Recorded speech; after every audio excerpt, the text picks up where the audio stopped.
Ms Furness, it's a pleasure to serve under your chairmanship today, and can I congratulate the Honourable Member for Wyre Forest for securing this debate and for his record of campaigning on this issue. And I'd also like to recognise the Federation of Master Builders for their important work in this area. I was proud to be at the launch of their Licence to Build report earlier this year. Now, I, like many other honourable members, have heard regularly from constituents who have gone through horrendous experiences with rogue builders. I have seen people in tears in my surgeries after suffering the effects of rogue builders.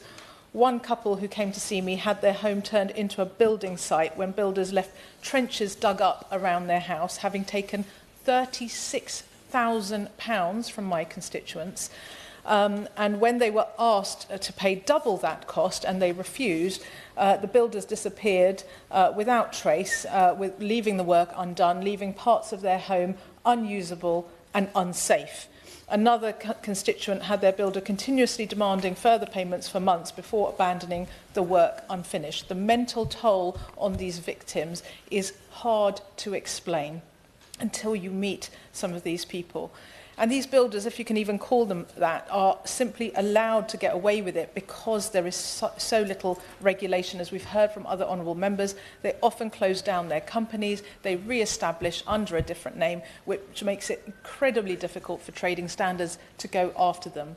Over half of UK homeowners, some 55%, have had a bad experience with a builder, so this isn't a small or hidden issue.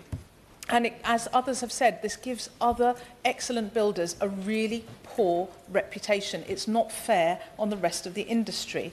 Consumers are left with limited options, limited support, limited agencies, and we have a system of legislation and system of redress which I think is overwhelmed, it's underfunded, it's extremely complex, whether you're talking about the small claims courts, trading standards, the Consumer Rights Act, the Competition and Markets Authority.